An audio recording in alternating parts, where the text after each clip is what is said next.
All right, thank you for coming, everyone. Yat shik edo shidana. She Melanie Yazi nisha. Bilagana nishle ma ideshkijni bashish chin. Bilagana dasha chero totsoni dashanala. Behal geda dena sha akut awaz aldana nishle. Hiahen sago, all of you for coming. My name is Melanie Yazi. I am Dene. I'm a citizen of the Navajo Nation. I am an Indigenous guest here in Minneapolis.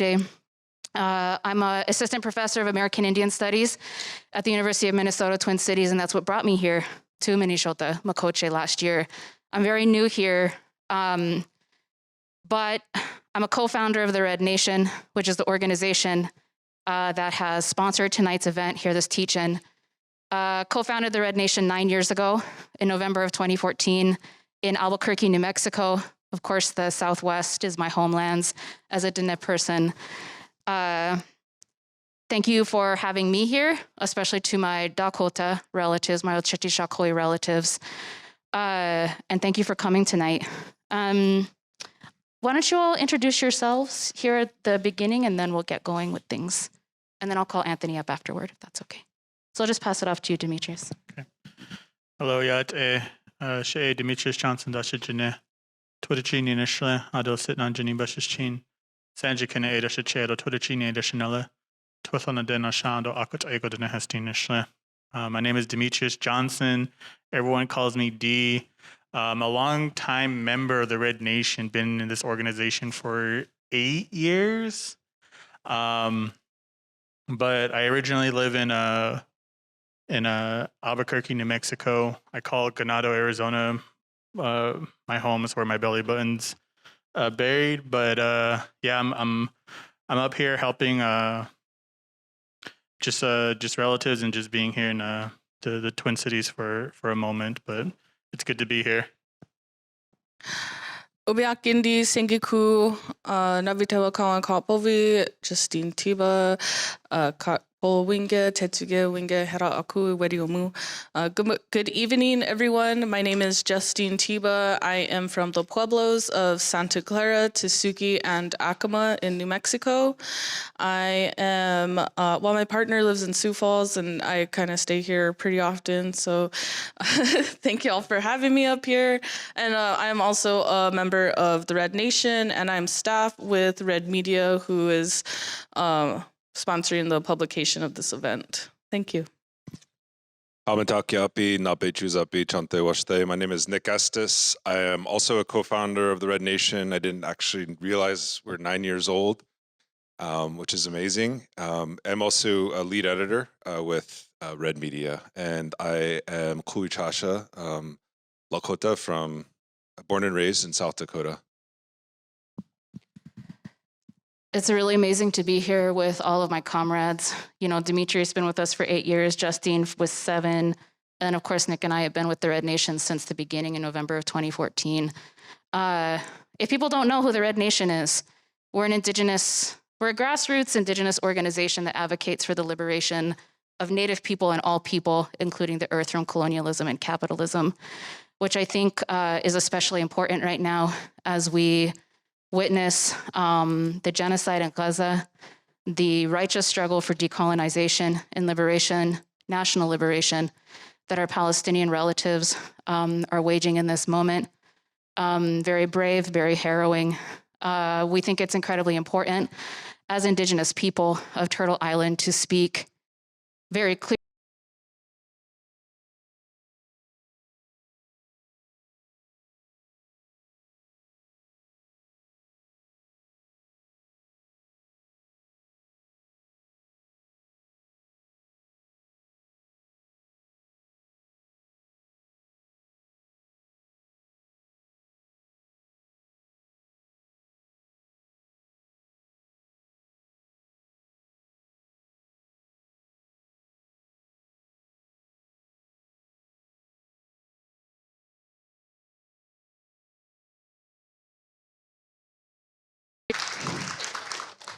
Okay, I was asked to take off my mask.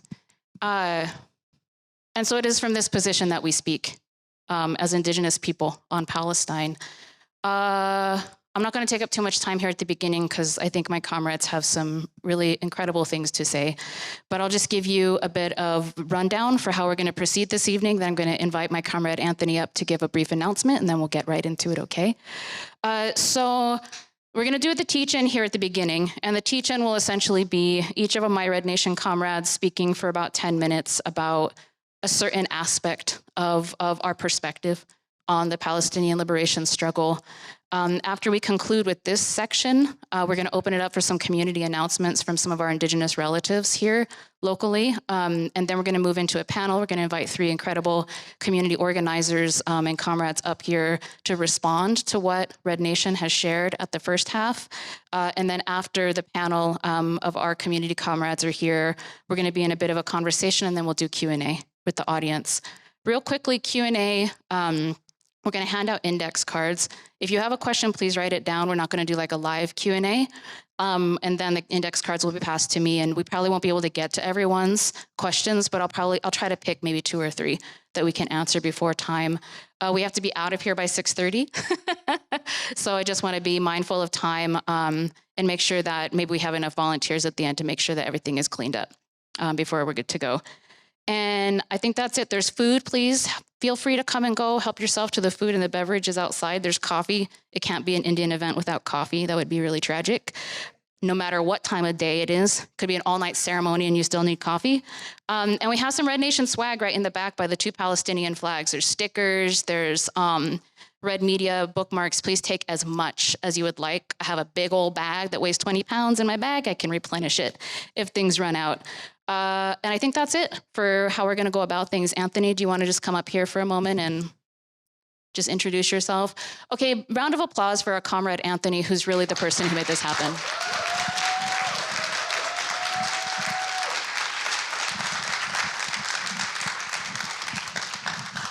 Thank you. My name is Anthony. I'm a member of the Anti-War Committee.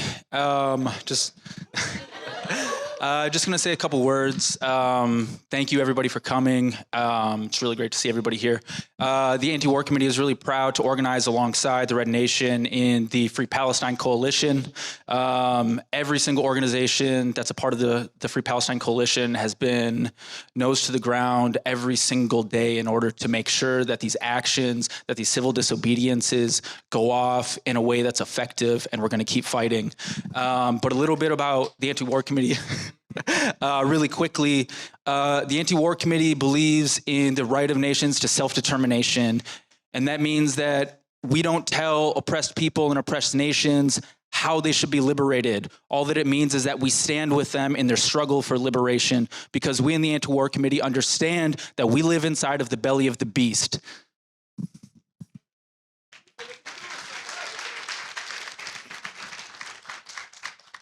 And so I'll leave you on this. What that means is that we stand in unconditional solidarity with the Palestinian people in the struggle for Palestinian liberation. And that also means that we stand for land back and the struggle for self-determination from Turtle Island to Palestine. That's it. Thank you.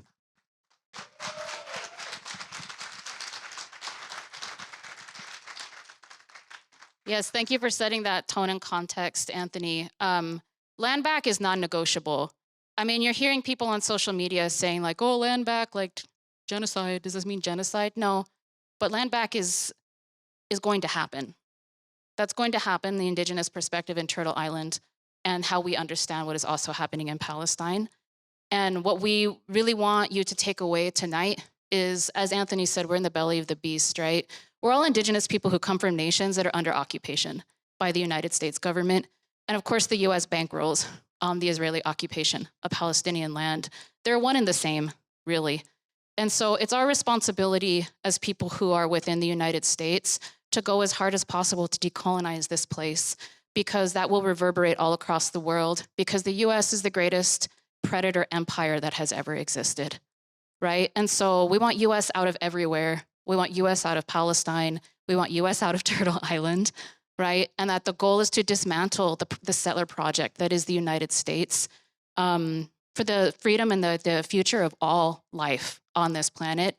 It very much depends upon that. So I'm going to pass it off to Comrade Nick, who's going to get us started, and then Justine, and then Demetrius, and then I'll wrap it up. Thank you so much.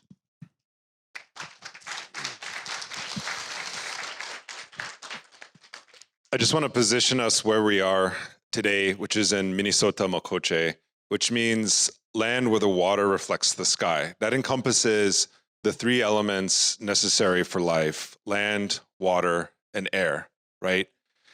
And I think it's such a beautiful phrase that has been bastardized by the settler state because it is premised on the genocide of Dakota people and the oppression of our Ojibwe relatives, our Anishinaabe relatives. This has global consequences, and I want to talk about that before I move into the question of why Indigenous people in the belly of the beast in North America and Turtle Island need to stand with Palestine, and why decolonization should be the normative default position of any social justice movement here. So first of all, let's look around us. We have street names that are named after genociders. We have a concentration camp that is literally, Fort Snelling, that is literally protected by historic preservation laws. Everywhere we turn in this settler colonial state, we see genocide, and we see the celebration of genociders. Imagine that the Soviet Union had not liberated Eastern Europe.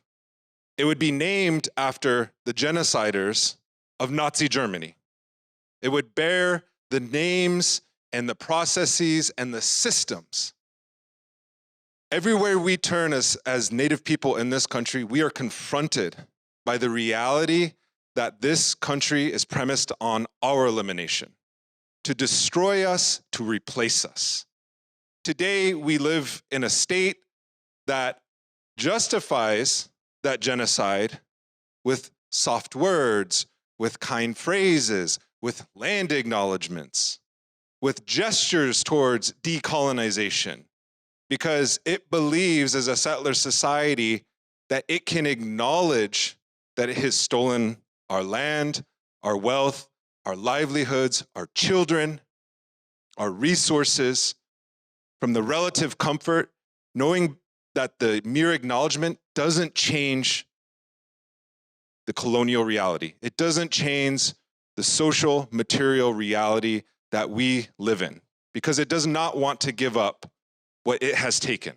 The prime example is my employer, the University of Minnesota, which seized Dakota land in the midst of Dakota expulsion and genocide and sold it to build the wealth not only of the university through a land grant, but also the wealth of this state. It accumulated that land that it sold and privatized and enclosed into what is called a permanent university fund. That permanent university fund was then used as a bonding agency for the state so that municipalities, counties could draw down loans from this permanent university fund to build roads, to build bridges, to build the very infrastructure that has built the wealth of this state. This state is built not just on Dakota land, it is built on the stolen wealth of Dakota people, and it is and their blood and their death. Period. That is the reality. That is the material reality. And there are still laws on the books today through the Abrogation Act and the Removal Act that forbid and exile by law Dakota people. Sure, we have 4 Dakota communities, but by and large, the majority of Dakota people and Oceti people live in exile from this state. Think about that every time you say the word Minnesota. Minnesota Makoche, Minnesota Makoche. It comes from our worldview, our relationship to this land, the sacred traditions that we hold in this specific area called Badote, which is an emergent site, a sacred site. Think about that. We cannot comprehend in this moment in time the immense amount of loss and violence that it required to build not only the state of Minnesota, but the United States as we know it today. All the hundreds of thousands of Native people that had to be dispossessed, not only here in Turtle Island, but across the Pacific through ongoing military occupation, just so that this country can exist today. This is a known secret to the Israeli settler colonial project. If you listen to the illegal settlers who are invading the West Bank, they said, hey, you did it, so we can do it. This is our frontier. How dare you judge us for something that you benefit from directly? So there's an ideological justification, understanding, and an implicit justification, understanding that genocide is the premise, the very premise of building the United States. And of course, that encompasses a large, multiple, different histories, such as the enslavement and the genocide of our African brothers and sisters, the forced migration of imperialist wars that the United States has waged throughout this hemisphere and throughout the world that have brought people to these lands.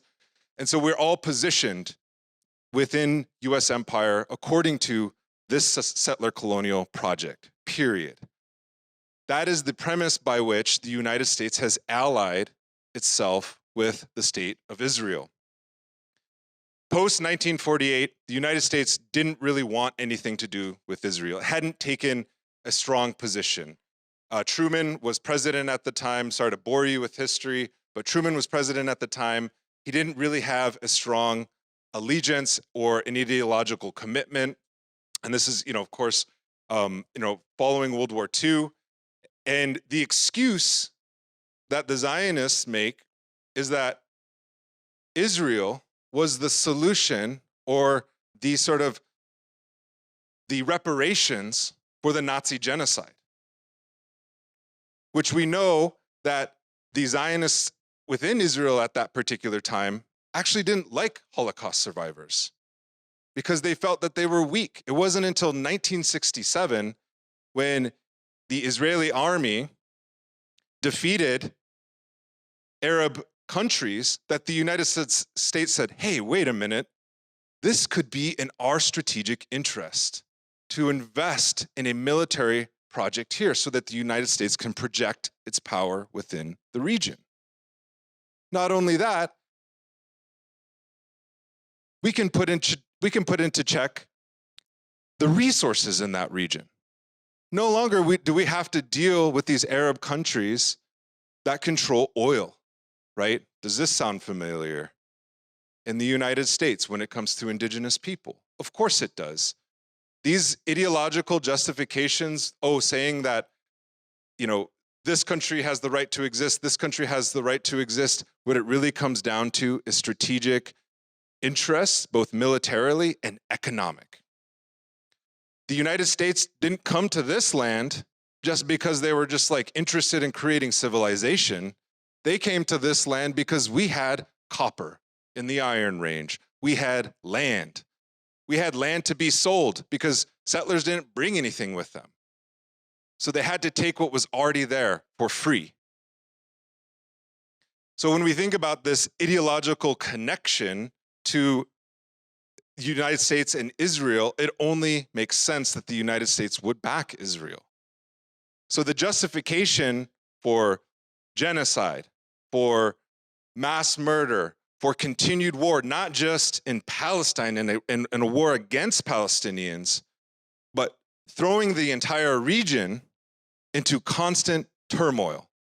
The United States invaded Iraq twice. How many millions of Iraqis was the United States responsible for killing during the war on terror? How many Afghanis? How many Syrians? The list is endless. And the recent death of, one of the key architects of this kind of strategic projection of power, Henry Kissinger, died a free man, knowing that he was responsible for millions of deaths across the world in the interest of American empire. He is an example. There's a reason why Hillary Clinton, why every Department of State, Anthony Blinken, doesn't matter which party they are from, holds Henry Kissinger on a pedestal because he lived a century as a free man, as a war criminal.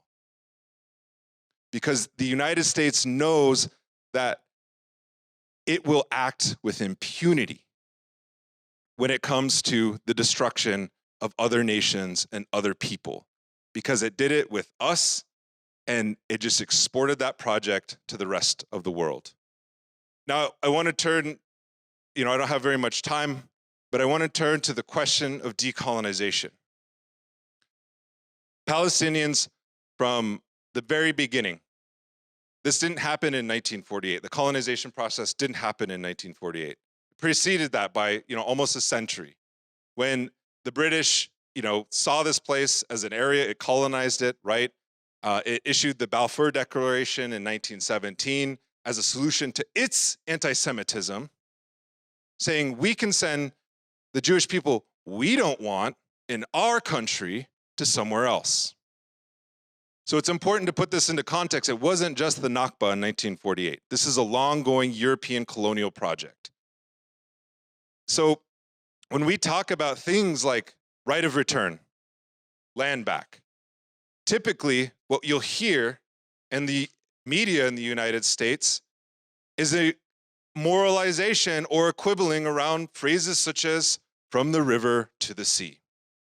Netanyahu's Likud party had it as its founding party document, Zionist, it's a very right-wing Zionist party, that Israeli sovereignty will exist from the Jordan River to the Mediterranean Sea.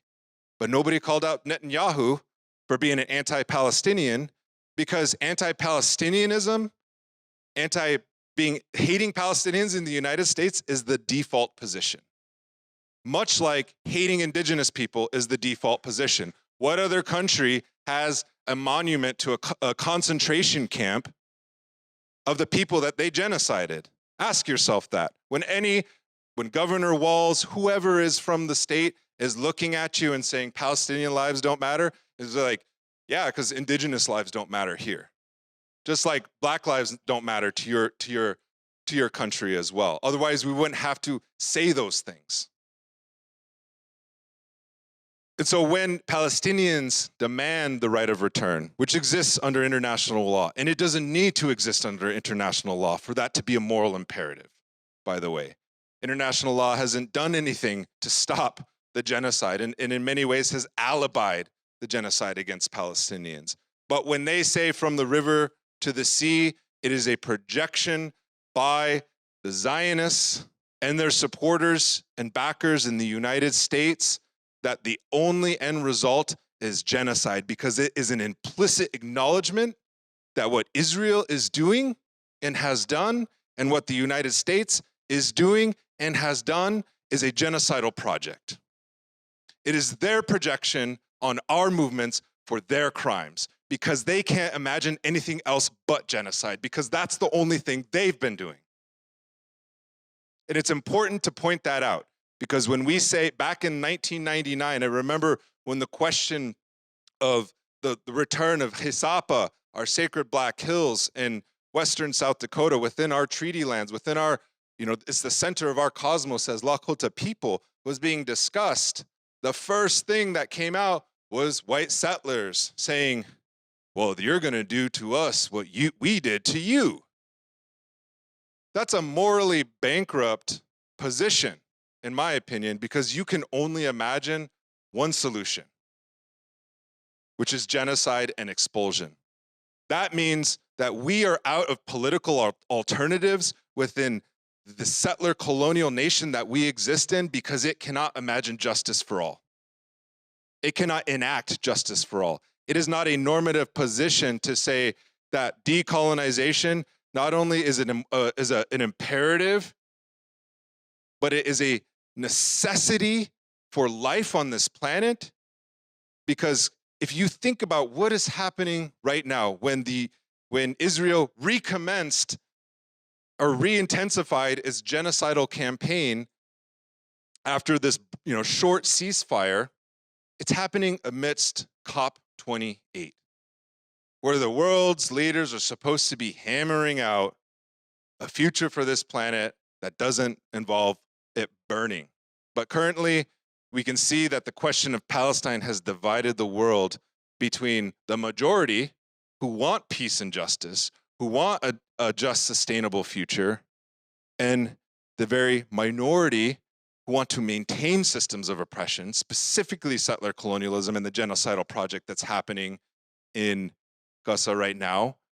In the same instance, you have a billionaire who was born in apartheid, kissing the ground of another apartheid country and saying that he's the solution for climate change, announcing the Cybertruck, which is inaccessible to everybody because this settler colonial system, whether it's in Tel Aviv or Washington, holds the future hostage for the rest of the planet. It's not an Indian problem. It's not a Palestinian problem. It's everybody's problem.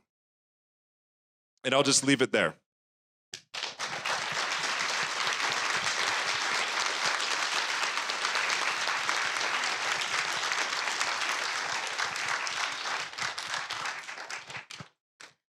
Thank you for setting the scene, Nick.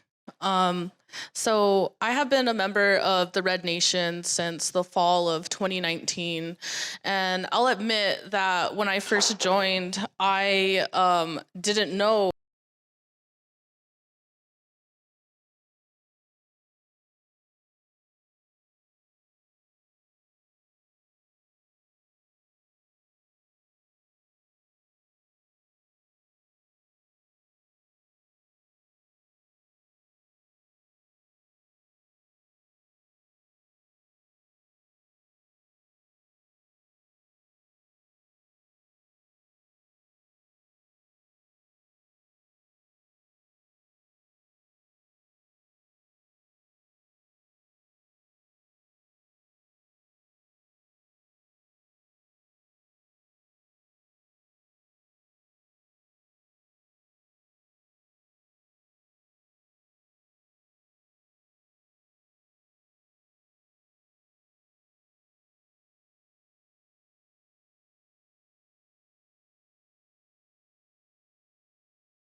in our power to educate everyone about this. We're trying to get tribes to sign on to moving towards free Palestine. We launched a website, indigenousforpalestine.org, where right now we're at over 676 signatures of Native people who agree on decolonization. But I also wanted to really express what that means. And I can't think of a better example than when we went to the historic march on November 4th in Washington, D.C., the March for Palestine. And it was there, you probably heard this speech before if you've been in the streets, but it was there where 5 or 6 of us in the Red Nation wrote this. And we say, today we deliver a devastating blow to colonialism. As Indigenous people of Turtle Island, we proclaim that decolonization and land back are the only forms of justice for the crimes of settler colonialism. Native people, unfortunately, have been here before. We know the entire history and future of Palestine because we have lived it. We endured the settler colonial project that calls itself the United States. We survived the elimination and removal of our ancestors, and we are in our 5th century of resistance. We know that Palestine's future is a certain future because we are still here. Yet, Palestine represents an alternative path for the Native nations of Turtle Island. In this moment of our shared history, Palestine brings us closer than ever before to the promise of true self-determination for all colonized peoples of the world. We fulfill our ancestors' dreams by standing with Palestine today. Palestine is the tip of the spear that steers us all toward liberation. Settler colonialism holds nothing back, and yet it cannot defeat those whose cries for liberation resound louder than any bomb they can drop on us. Colonialism is failing, crumbling under the weight of its own conceit. The fort is breached and the wagons are burning. The end of colonialism nears because the end of colonialism is inevitable. The United States wages wars to maintain its position as the supreme settler colony of the world. Ours is the oldest struggle against US colonialism. Now is the chance to redeem your humanity, settlers of our stolen lands, by standing with Palestine and standing with us. The end of US imperialism is the only solution for us, for Palestine, and for the world. Mark our words. The humble people of the earth have spoken. There is no place for colonialism on Mother Earth. For the earth to live, colonialism must die. A free Palestine frees us all to build a future of peace and equality. Today, we join our Palestinian relatives in a righteous struggle to author a new society. To our relatives in Gaza, we say that in the Navajo language, Kebnehizil, together we are strong. May our message carry far across the sea. Gaza, Gaza, you will see. Palestine will truly be free. And we read that to a crowd of 600,000 people.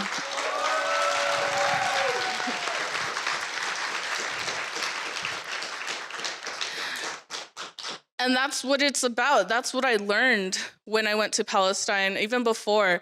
What I learned is that this is we have the exact same struggle as Native people here in Turtle Island, because this is a struggle against settler colonialism. I am not Indigenous because of my language or my tribe or my ties to the land. I'm Indigenous because it is a political position in the constructs of settler colonialism. If settler colonialism had never happened, I would just be Tewatoa or Kohaiahanu or Akume. I would be from my nations because settler colonialism never existed.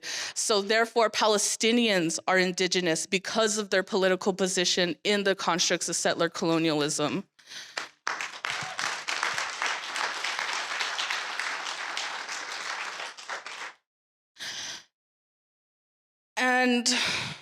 And that's why we say that Palestine is the tip of the spear for our struggle here on Turtle Island, because the wins for land back and decolonization that happen in Palestine are very much wins for us here, and vice versa. And that fills me and us in the Red Nation with just immense hope that this can be done, because what we're seeing in Palestine right now is a win. What we're seeing in Gaza right now is a win. I know that we are devastated, and I know that we have lost so many innocent people. I know how many children that we have lost. But do you know what else we're seeing? Is that Israel and the United States are not in control. They are not in control right now. We are seeing them out there with their entire ass, and they're still failing. They have arms and they have bombs because they're cowards. They're not winning and they're not in control. And when I say that they're winning, their original demands are being met. There are free Palestinian prisoners right now, because let's remember what this is all about. This is about the freedom of people who have been locked up by colonizers for simply existing as an Indigenous person in an occupation. And that's the same battles we have here. Free Leonard Peltier, if you want to free Palestine.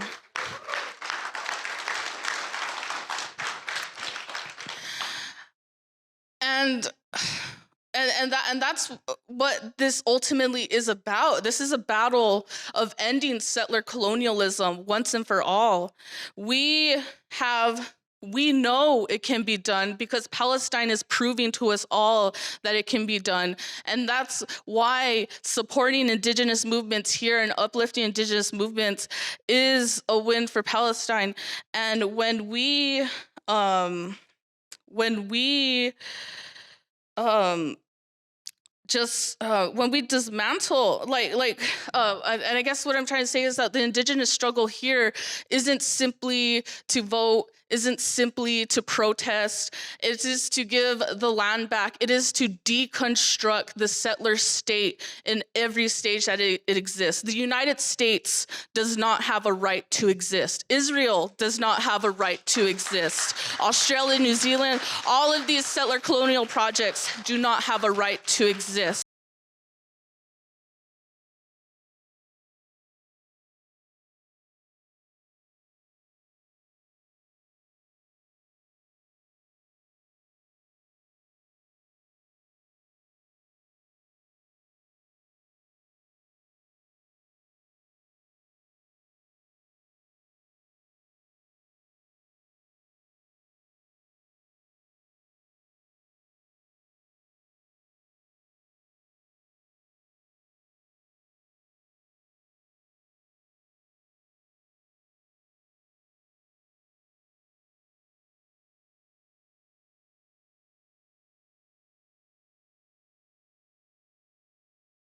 A decolonized world is a free world for all. It doesn't matter if you're Indigenous or not. We all need clean water.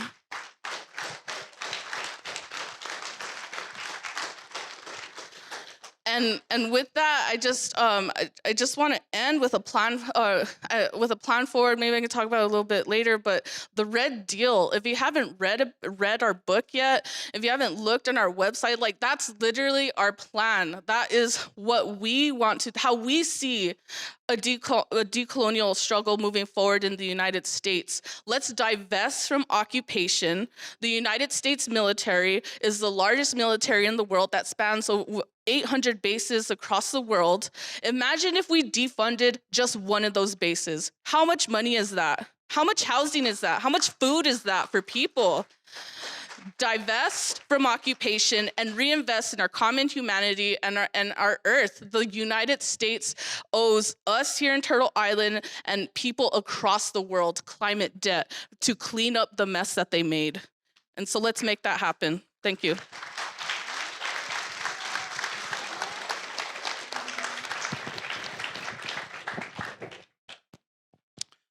Oh, man. So I'm going to get a little bit Dinesh-centric because I'm a little bit pissed off. 1864 was the beginning of the Long Walk campaign enacted against Diné people by the U.S. Military. It was a 4-year campaign to forcibly relocate Diné people all the way to Fort Sumner. It was hundreds of miles of forced relocation of thousands and tens of thousands of Navajos. We stayed there at Fort Sumner for 4 years, and what we call that campaign is Huelde, which translates to hell, or like a place of immense suffering. Many elders, many children died on that walk to get to Fort Sumner, because if you take a direct path, it's still long. But what the U.S. government decided to do was to march them around Santa Fe Plaza, go through the mountains during the winter, and then finally go down to Fort Sumner. And that's where a majority of our elders and our children perished. And the conditions in Fort Sumner were also just unbearable. Cold winters, lack of access to water, to food, and it justifiably received its name Huelde. And I tell you this because this is our story. This is like our interactions with settler colonialism, with the U.S. government, and what they do to Indigenous people and what they did to my people. It's something that a lot of my people know the history of. And so it confuses me of why my people don't get behind the people of Gaza, the people of Palestine. If we understand our shared history of resistance against these settler colonial projects, and if we see what is happening to Gazans right now being forcibly relocated, being killed on their way to relocation. Why would we stand idly by? We're literally seeing our own we're literally seeing another Huelde happen to another group of indigenous people. Why wouldn't we speak up? And it's frustrating for me as a Diné person to see our people, to see our so-called leaders standing by, not even acknowledging, not even saying anything about what is happening in Palestine. And Dr. Mel here, actually, how I learned about Palestine is same thing as Justine, is through the Red Nation. But Dr. Mel here, along with a few other Diné colleagues, started Diné for Palestine out there in the Navajo Nation in the early 2010s, way before I was politicized. And they also advocated, like, why isn't our Navajo leadership, why isn't our people getting behind Palestine? And to this day, like, our government actually goes backwards. They side with the Israeli government. We're so evangelical side, can't say the word. We're so Christianized, and not in the Palestinian dope Christianized. We're like in the bad, like, white supremacist Christianized. And we allow Israeli propaganda to infiltrate our Diné people, our young Diné people. And so I guess what I'm saying is, like, it's important to understand your history. It's important to read. It's important to educate yourself, because what I'm seeing and what a lot of young Diné people are seeing is, like, our leadership is inadequate. What I would say is, like, now is not the time to be de-gis or stupid or dumb. Now is the time to be decolonized. Now is the time to, like, educate yourself, to understand that what is happening in Gaza, what is happening to our Palestinian people is no different than what has happened to us and continues to happen to us. I went to Palestine in 2018 with a delegation from the Palestinian youth movement. And it was the first time that, that I've seen people that are so identical to us, because Diné people are sheep herders too. And going to Palestine and seeing, like, how many people, herd sheep, that eat sheep, that have a cuisine dedicated to sheep, I was just like, whoa, I'm at a home away from home. And not only that, there was the resourcefulness, because you're displaced from your own area. I guess I'm talking about our Bedouin relatives who have homes built out of, like, plywood and tarp, the same way my grandma's house looks. I have so many pictures that with their sheep corrals, with their homes that look exactly like my relatives' homes back in Ganado. And for me, I was just like, wow, this is a place where, like, I don't know, like, how we don't know about these people when they're so identical to us. There's a place in so-called Beersheba that has, like, a huge electrical generating station. And the Bedouin villages live below these transmission lines. And it's no different from, like, how my relatives live, where over 10,000 Navajos still don't have access to electricity, even though we supply our lands, our resources supply electricity to the greater Southwest, talking metropolitans like Phoenix, Las Vegas, California, even Albuquerque, which is where I live. And us not having access to electricity, to resources, even though our lands provide those things, it just makes me wonder why my nations and why other indigenous nations haven't signed on to our letter that we wrote, haven't spoken up about this issue. And I think now, if there's ever a time for us to understand what decolonization is, what a livable plan, or what a livable future is, just like my comrades here have said, now's the time. Now's the time to get activated. Now's the time to organize, because I don't see, like, if now is not the time to act, I don't see like a livable future for all of us. If we like really like Gaza is like the tipping point for freedom, not just for Palestinians, but for all indigenous people and for all life on earth. And that's just the reality.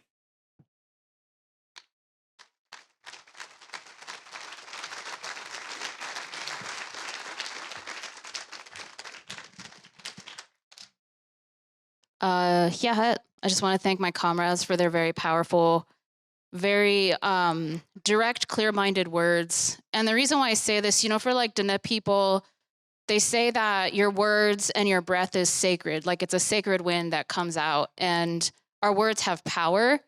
There's this Haudenosaunee feminist who wrote this line, a book about the Six Nations land struggle. And the book came in 2006, and she said, you know, with nothing more than words, Indigenous people changed history on the international arena.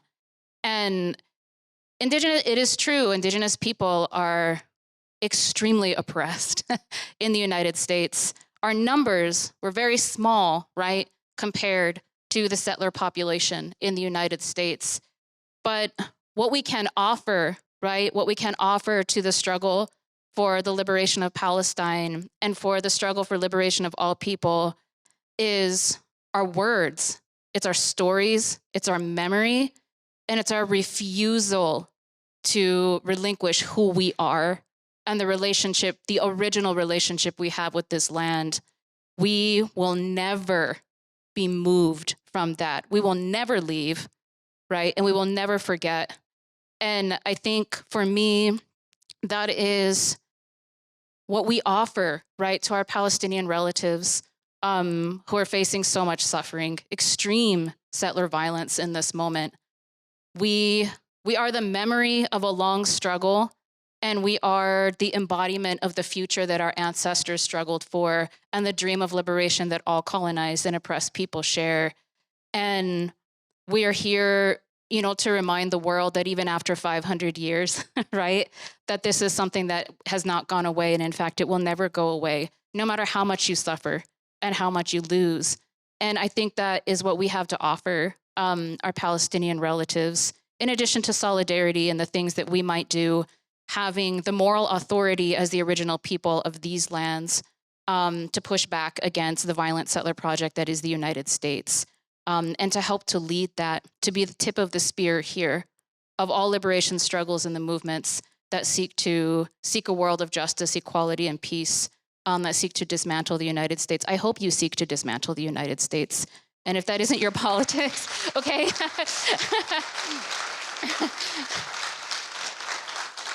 I speak as if everybody has this commitment. And the thing is that you should listen to Indigenous people when they're telling you that this is the goal. And that not only is this the goal, but this is the starting point.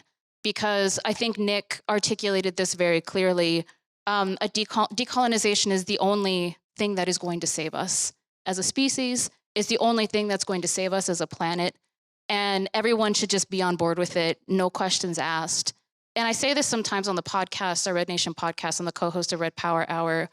You know, like, of the most oppressed ass people in Turtle Island, Indigenous women are like on the top of that fucking list, okay? And incarcerated at higher numbers, murdered at higher numbers, missing at higher numbers, higher levels of rape and all kinds of sexual violence and sexual harassment. I mean, Indigenous women struggle so hard under the settler regime that is the United States, and the way that heteropatriarchy ties so closely into that. And if an Indigenous woman is telling you that decolonization is the solution, and also that there is real hope and that Palestine offers us, we said this in the speech, Palestine is the alternative path for Native nations. And this is because we understand Palestine and the liberation of Palestine is the tip of the spear, right?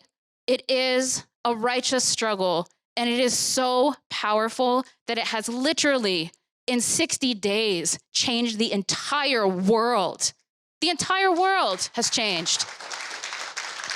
I knew it the moment that it happened, that nothing, and I mean nothing, for colonizers or for any of the good, humble people of the earth would be the same ever again. And we need to lean into that Lean into the fact that colonizers are scared. Lean in to scaring them and making them feel uncomfortable, right? It is because we have power. And sometimes being here in Minnesota, it's real different organizing here. And it's also very different being Indigenous here than it is from where I came from in Albuquerque. I find sometimes people here feel like they don't have power, especially Native people and other folks. Like, we have power. This is why millions of people are standing up for Palestine across the world. Like, we have power.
Good evening.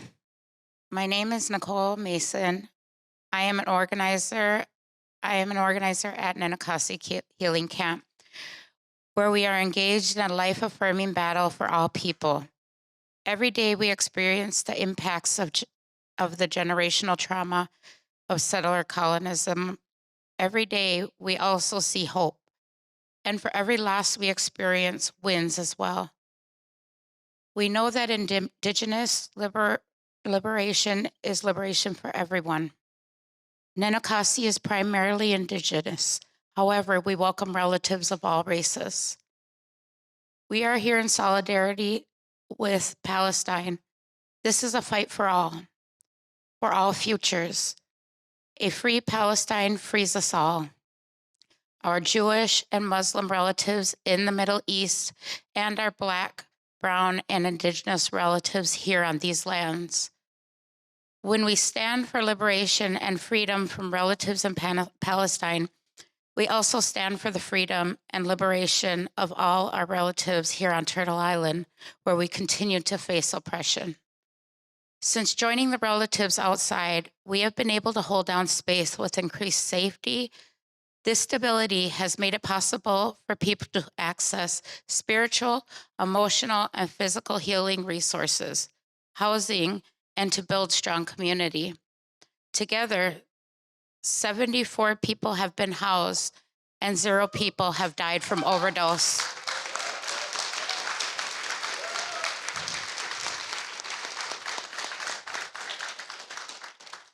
We have received word from the city of Minneapolis that our community will be evicted on December 14th. And we are here to ask for your solidarity. We are working to stop eviction because eviction is violent and results in overdose, disease spread, assault, missing people, and the deaths of our relatives.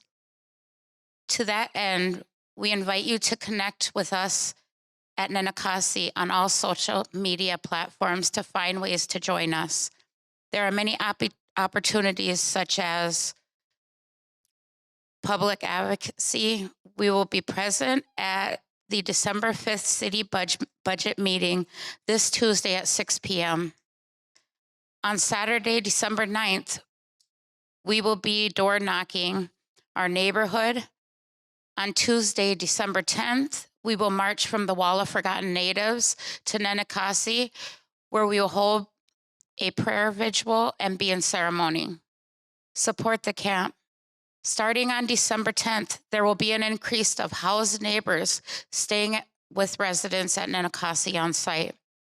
We are building 2 yurts for our community. In addition, we are asking for presence and sitting around the fire to build relationships. Bring food and supplies, join the emergency response signal thread, and find us on social media at Camp Nenookassi. Thank you for giving space to me to speak. We are stronger together. All power to the people.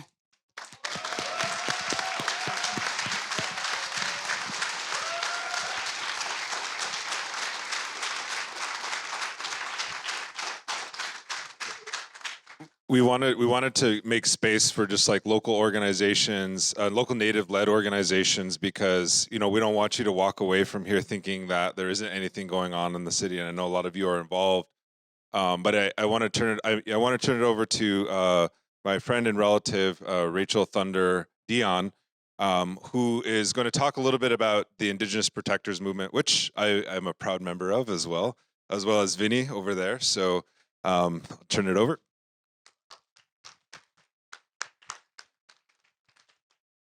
Tanse, Gananaskamotin, Nanaskamotin, Upsisna Nahiawak, Upsis, Rachel Dionne-Thunder.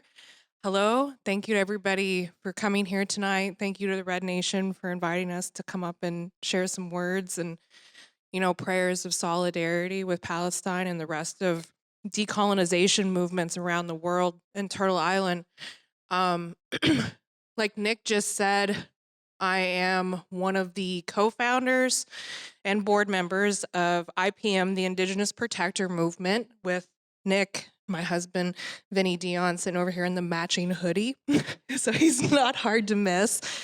So we're a very new organization here in South Minneapolis. I was a little girl, a baby here in Minneapolis. I come from an AIM family.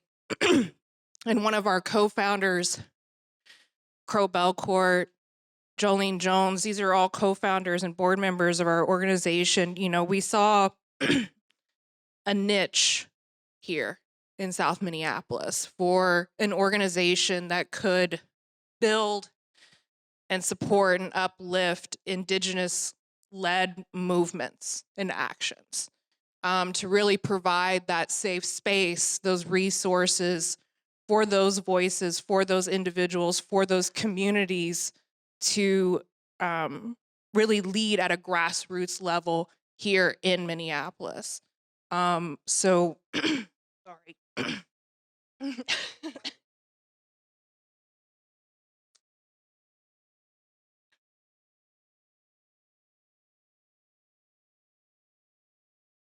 Hard for me to reach down.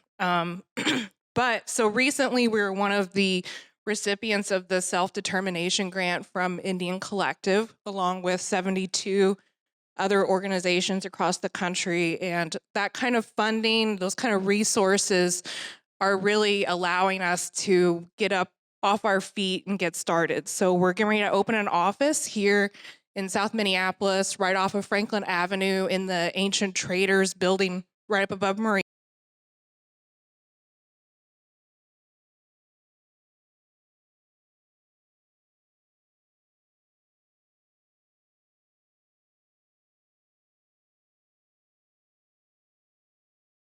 Come in and report acts of violence or acts of discrimination, acts of brutality by the Minneapolis Police Department. So a lot of you know that the American Indian movement was founded here, kind of based around police brutality against our people as Indigenous people. And recently, the DOJ report that came out showed that that really hasn't changed. Fast forward from the 70s to today, our people are still being disproportionately discriminated and brutalized by MPD, even in the aftermath of what happened to George Floyd. So part of our organization is that instead of our people or any people having to go to City Hall or to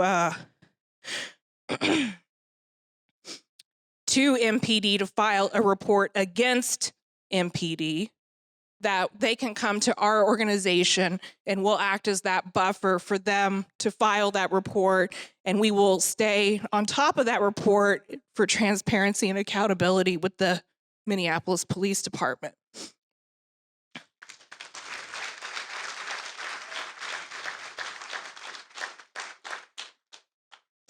So that's just our first initiative, really. We've also been involved in a lot of other actions. Of course, everything with the Roof Depot, and now what is going on with bituminous roadways and Smith Foundry. We will continue to advocate for clean water, clean air for our people, for land back, for decolonization. And just because this is an urban area doesn't mean that those things are unobtainable. A lot of people think that those things are associated with more rural areas. And I really truly believe that Minneapolis can be a starting point or a blueprint for what urban land back and urban decolonization can really mean for Indigenous people. Thank you.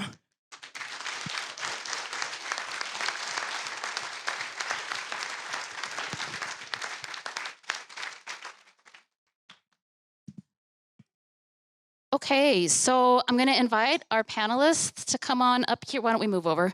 Give them some space. So first, Sana Wazwaz, who is the chapter lead and education coordinator for American Muslims for Palestine. Please give Sana a warm applause.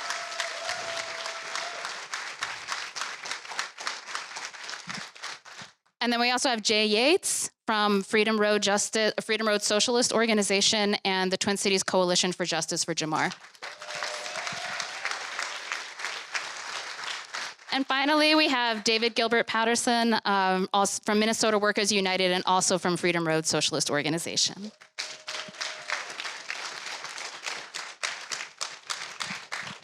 And so real quick before we hear from you all, just comments and feedbacks about what Red Nation comrades have shared. Can I get a couple of volunteers to pass out index cards and pens for people for Q&A if you have any of those right now? I'm just gonna grab them over here and we can come over here.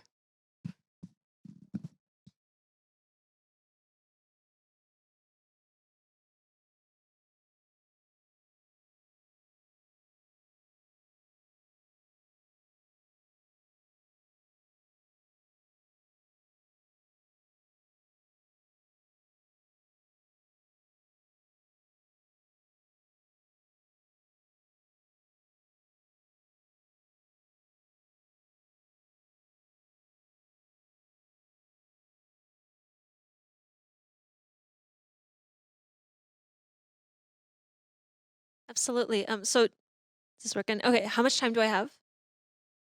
10 minutes. All right, just want to keep track of time. Thank you, everybody. Thank you to the Anti-War Committee, to Red Nation, to all the folks that joined us tonight during this really devastating time. I think it's so vital that we have this sense of community, we have this sense of unity, and that we're honoring the Indigenous people in the way that that's not performative, that's not just superficial and artificial. That's actually material. That we're sitting here and we're calling for actual material changes, whether that be what the panelists are saying, what Melanie was saying, or in Palestine. The material changes being the end of the blockade. It's not just ceasefire, it's an end to the occupation. It's land back in Palestine as well.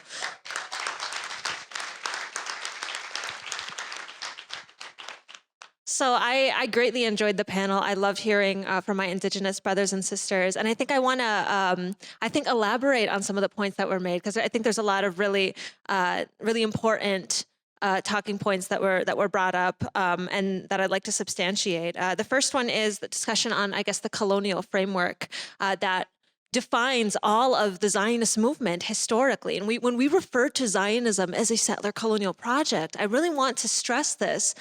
This is something that was very overt and unabashed within Zionist discourse historically. This is not just a metaphor. This is not just something the opinionated Arab, is just getting up and saying it's a colonial blah, blah, blah.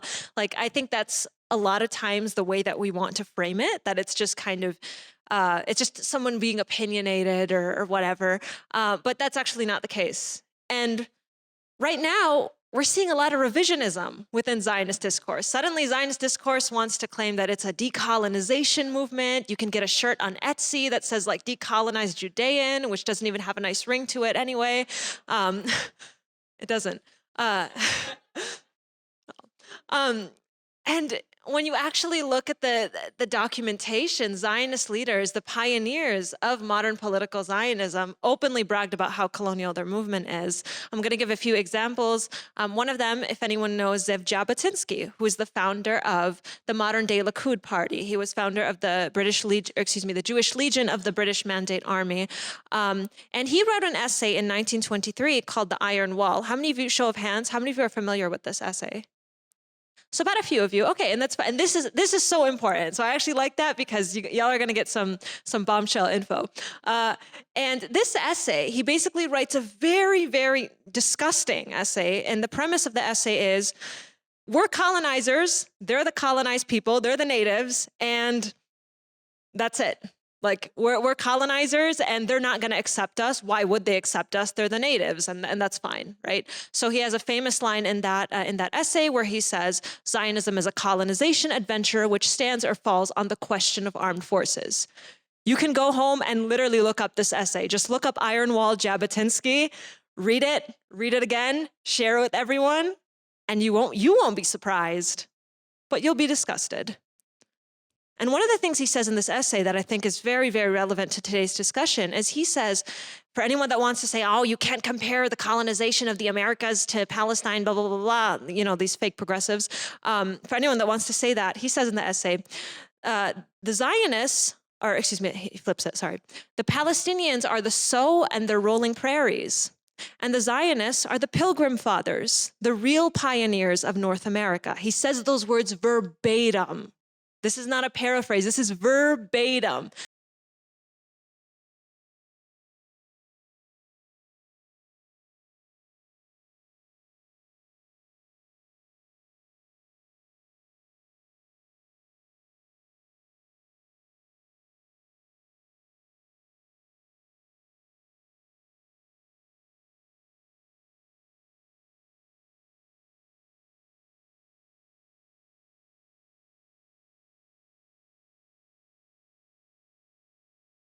Amongst many letters, by the way. There's like many that I can quote. But 1903, he writes a letter to Cecil Rhodes, who is the Prime Minister of the Cape Town colony, excuse me. And he says, I'm kind of paraphrasing the first part of his quotation, but he says something like, I'm inviting you to this grand project. It's not one of Asia Minor or of Africa, and it's not one of Englishmen, but of Jews. It is something colonial. That's verbatim. That's his quote. It is something colonial, right? There's a number of other examples, and one that I really want to highlight is Israel Zangwill, who's also a very prominent Zionist thinker. And in 1911, he wrote an essay, and it was called "The Voice for Jerusalem." Now, he was writing this essay about why he is no longer a Zionist, because he had been propagating for the Zionist movement, and then he changed his mind. And in the essay, he has this really, really incriminating quote where he says, unless the Zionists are to go about massacring the modern Canaanites, Zionism will remain largely moonshine. So there's the obvious thing that jumps out at you, which is unless they're going to go massacring people, this is not going to work. But look at his language. The Palestinians are the modern Canaanites. They are the indigenous people. And this was an acknowledgement that was ubiquitous in Zionist discourse. It wasn't some fringe opinion. It wasn't like, oh, there was debate. Some of them were like, are they indigenous? Are they not? There was a consensus of understanding that the people that lived there were the natives of the land. And at that time, colonialism was cool. Before World War II, colonialism wasn't just cool. Colonialism was amazing. And it was something to brag about. But now suddenly, when political discourse, when progressive discourse changes its tune, when the world becomes all peace-loving, it's after World War II, now we want to change our tune as well. We're a decolonization movement. Really? Read your own history. Y'all had a funding bank called the Jewish Colonial Trust, the Jewish Colonization Fund of Palestine. These are actual names of institutions. You can look them up and you will find every single one of them, right? Now, somebody wants to claim, this is like the Zionist devil's advocate in my head that's like, oh, well, they just called it that because back then it was cool to be colonial. They were just trying to appeal to these colonial entities to help them execute their movement. Two problems with this. If you have to appeal to colonial entities to execute your movement, that probably means you're colonial. It's like an organization saying we're anti-racist, we're, Black Lives Matter, et cetera, but getting funding from the KKK. If you need to get your funding from the United States or Great Britain or any other colonial project, you are colonial, right? But then second, the other problem with it is not just semantics. We see materially how the Zionist project was executed was colonial, whether they called it that or not. They could say, this is progressive, and their actions could say something totally different. We can just see it by the actions. And I'm sure you're all familiar with the Nakba, with the ethnic cleansing operations. I don't have to go into detail about that. So that was, I guess, the first thing that I wanted to kind of comment on. And the next thing, the second thing that I want to talk about relating to the way that we understand colonization in Palestine is that the strategy for colonization, a lot of times we have a very stereotypical, very archetypal idea of what colonization has to look like, right? If it's not mass expulsion of everyone, the Zionists, they could kill everyone in Gaza if they want. They didn't kill everyone yet, right? It's just ridiculous, right? We have this idea that it has to be a certain way in order for it to be colonization, right? That it's more colonial in Gaza than it is in 48. That it's more colonial in Gaza than it is in the West Bank. Let's do away with these ideas. Let's do away with these ideas that there's better colonialism. There is no better colonialism. Colonialism is colonialism. So the strategy in, Israel's very, and I don't want to say smart about their strategy because I don't want to praise colonialism, but they're very strategic about the way that they have executed colonialism differently in their respective regions that they have occupation over. And I don't think one is better or worse. I think they're just different. And I think that they function based on the objectives of their project very differently. In 48, the strategy is a lot more covert. The strategy is championing the Jewish majority, which they already laid the groundwork for when they annexed 78% of Palestine in 1948. So there's not a lot of expulsions that have to happen there because Palestinians already make up 20% of that population. They already did all of that in 48, right? So their colonialism there is much more covert. They already have this Jewish majority and they champion it through laws like the nation-state law, through laws like the law of return, right? Laws that champion that Jews have self-determination only. That's verbatim language of the nation-state law. That's what it is in 48. Then you go to the West Bank. In the West Bank, their strategy is a lot different. It's one of trying to maximize a Jewish majority, but also, ever think about why Israel has not annexed the West Bank yet? They could if they wanted to, because the West Bank does not have a Jewish majority.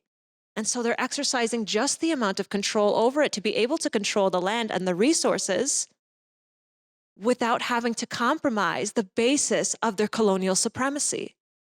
That's very crucial. Is 48 better than the West Bank? West Bank better than? I don't think so. I think they're two different strategies. Gaza has a very different strategy. The strategy there, now this is very interesting, was designated as a hostile territory, cut it off from the rest of the region, right? Designated as hostile territory to do two things. One, justify the colonial enterprise, right? Oh, Gaza's just full of terrorists, it's full of this, it's full of that, and so we get to continue the very actions that we are glorifying to the world and deeming as something that's vital for a security state or whatnot, right? And then the second thing is prevent the establishment of a Palestinian state, prevent a discussion of the refugee problem, prevent a discussion of a free Palestine. So I don't know, how much time do I have left? Sorry, I'm getting carried away. I'm done. It's okay. All right, can I wrap it up with one thing? I'm done. All right, I'll wrap it up with one thing. So, I'm always done. I don't know. All right, I'll wrap it up with this. So, a lot of people, there's this idea out there that The blockade of Gaza is because of the election of Hamas. There are no Hamas, there'd be no blockade. There'd be no Hamas, there wouldn't be any issues. Everything would just be just fine. All right. Here's what the one thing I want you to take away. Take away anything. In 2004, then advisor to former Prime Minister Ariel Sharon, his name was Dov Wazwaz, he did an interview with Haaretz. And in that interview, he explicitly said that the purpose of the disengagement from Gaza was to prevent the establishment of a Palestinian state. The disengagement, he said, would be formaldehyde, in that it would prevent a discussion of the refugees, prevent a discussion of all the rights of the Palestinians, all their grievances, and they could effectively designate it as hostile territory and not have to deal with it. Remember this. History did not begin on October 7th.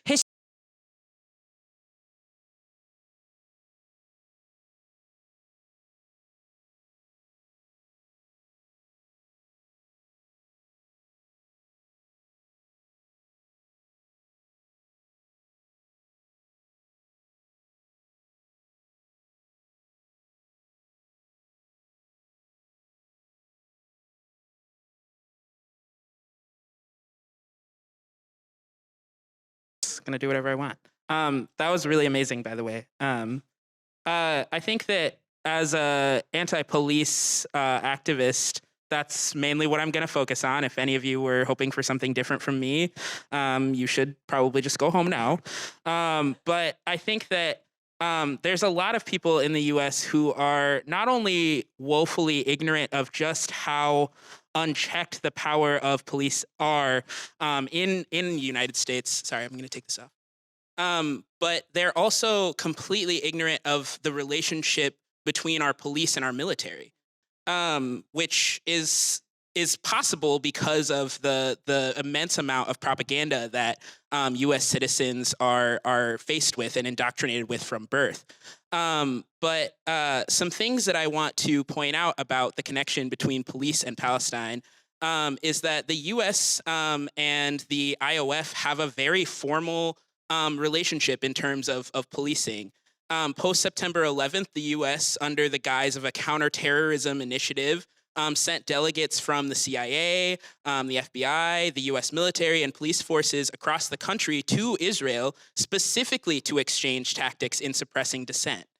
According to the 2018 Deadly Exchange report co-authored by Jewish Voices for Peace and RAIA, these visits consist of literal live demonstrations of repressive tactics in which U.S. delegates watch Palestinians get brutalized by Israeli forces in real time, in addition to formal trainings on techniques such as the restraint hold that Derek Chauvin used to murder George Floyd. Now, all of us are presumably were here in 2020. Who was here in 2020 for the George Floyd uprising? Now, who was in the streets and interacting with police during that time? The tactics are literally the same. The weapons are literally the same. They come from the same place. Raytheon manufactures the same things that they were shooting at us, US citizens, whatever that means, that they were shooting at us. They were the same things that were being shot at Palestinians. They were the same tactics were being used. And so during that time, it was really incredible to see it was Palestinians who were coming to our actions, who were like, you know, you can do this tactic to resist this particular tactic the U.S. that the police are using against you. That you can use umbrellas to deflect tear gas canisters. You can, don't touch the tear gas canister because it's going to be hot. I mean, like it was an incredible show of solidarity, but it was also really horrifying to see that like my oppression is being used to manufacture oppression elsewhere. That we are being used as lab rats the same way that Palestinians are being used as lab rats in order to more effectively quell our dissent here. And so I think that that's really something that folks in the US have to be more educated about, because it's not just about liberating Black people, and it's not just about liberating Palestinians, because our oppressors are the same people. So we have to be fighting our enemy as though they are the same. Additionally, I want to talk a little bit about Atlanta. because the Stop Cop City movement is something that has gotten less and less attention as time has gone on. I think that people are getting really complacent about the fact that our governments are allowing police forces across the country to essentially build like repression training camps. And they're building these not only to the detriment of us in terms of police brutality, but also in terms of environmental impact. The Stop Cop City movement is centered around a parcel of land in Atlanta that is supposed to be protected, but that the city has essentially sold to developers in order to develop Cop City. And that is something that police departments across the country want to implement and replicate. And they use surveillance tactics that are used to infiltrate Palestinian resistance movements. There's something called mosque crawlers that are used to spy on dissidents, and they're not just in Palestine, that happens here. Similarly, we saw a massive amount of covert infiltration of the Black Liberation Movement by the US police and by white supremacists. And many police departments have created their own surveillance hubs modeled after those used in Gaza. The construction of Cop City is similarly inspired by Israeli training facilities and tactics, not to mention that much of the security tech used at such facilities is owned by Israeli companies. And Palestine is used, essentially, as I said, a living lab to test these technologies and techniques. And if the police are the first line of defense against real change in our country, then the military is the second. It's not only that they back the police when we challenge the state, but they train and arm the police here. Since the passage of the 1990 National Defense Authorization Act, the U.S. military has funneled billions of dollars of high-grade equipment, such as LRADs, armored vehicles, and weapons, as part of the 1033 program. A 2020 study of the most militarized departments in the U.S. found that the year after they received the equipment, civilian killings more than doubled. The researchers also found the records of these transfers to be poorly maintained or missing altogether, with little accountability on how this often deadly weaponry is being used. And between 2006 and 2014, over $1.4 billion worth of equipment was distributed to American police forces to be used against protesters. In addition, the popularity of so-called warrior training, which is the same training that's used by the IOF to brutalize our comrades in Palestine, this has skyrocketed in recent years and across departments in the US. There's an Army veteran named Dave Grossman who created and popularized the killology training. It is literally called that. And he calls it, quote, "The most effective way to stop someone is to fire a bullet into his central nervous system. It is up to God and the paramedics as to whether the man dies. Your job is to stop the deadly threat, and the most effective way to do that is to make the threat die." These are the people that are supposed to be in charge of our public safety. These are the people that we pay to patrol our streets. We pay these people to do this to us. I mean, like, I think that something that really trips me up in talking to people in Minneapolis in particular is this idea that we can just kind of like kumbaya our way out of this. Like that we just need to make better friends with the police. We need to increase the relationship and the exposure that the community has to the cops. We need to expose the community to this, to people who think that protesters should be murdered in the street. I don't want my tax money to go to this. I think that any person of consciousness can understand that the connection between what we are experiencing now in the belly of the beast has ripple effects. What we are paying to our government to do not only affects the people around the world, but affects us.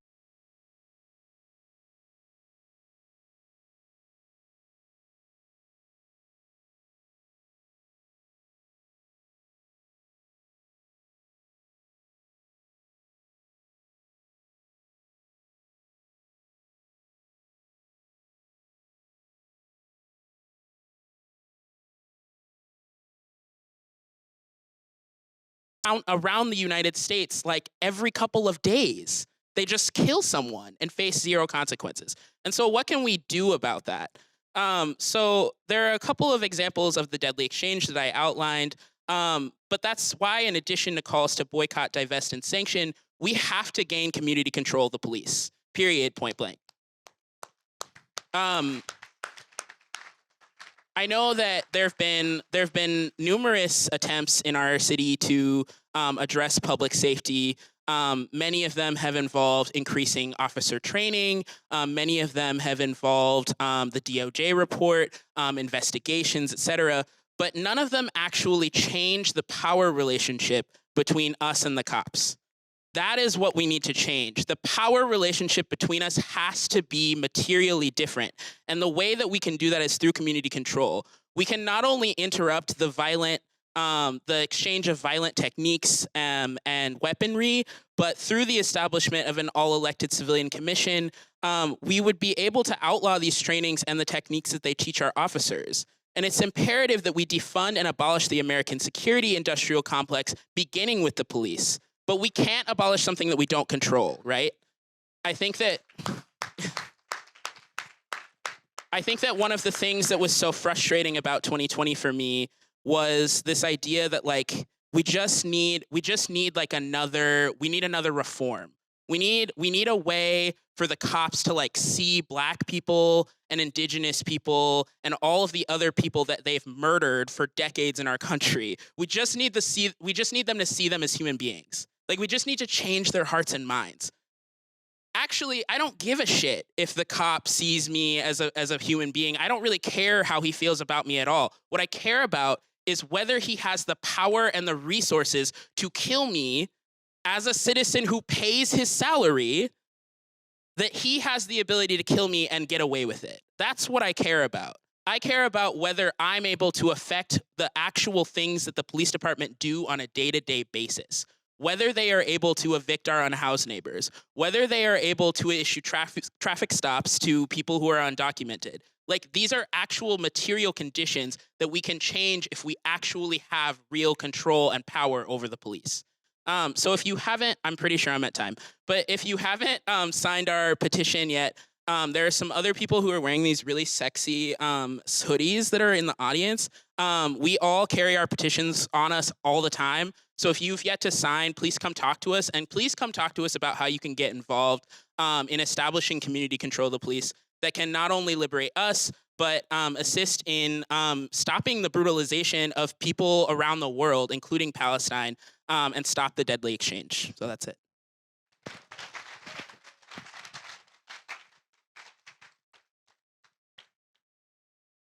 So I just want to thank the Red Nation and AWC for having this event. It's hard to go after these two. Often I feel like I'm just repeating what other incredible activists have said. But I want to talk a little bit about resistance and unconditional solidarity quickly, because I think these two covered really a lot of what I was going to say about the colonial project of Israel and the connection to U.S. police and police violence against Black, Indigenous, immigrant, and communities of color. But I'm from the Philippines, and outside of the indigenous struggle in the U.S., we have the longest running civil war for national liberation in the world. Much like Israel, the United States, the sitting Philippine government is a puppet government and a client state of U.S. imperialism. And when people in the Philippines attack mining trucks or logging trucks, they're protecting the land that they live on, the loved ones they have in the area, and all resistance to that kind of imperial domination is justified, whether it's here in the United States, whether it's in Palestine, whether it's in the Philippines. And we are really watching, as we're all gathered here in this room, the sort of death rattle of U.S. imperialism and the death rattle of Israeli Zionism. And that is because of the steadfast resistance of indigenous people in those lands. And we're seeing the United States government's consensus around manifest destiny and imperialism and colonialization fall apart in front of our eyes. I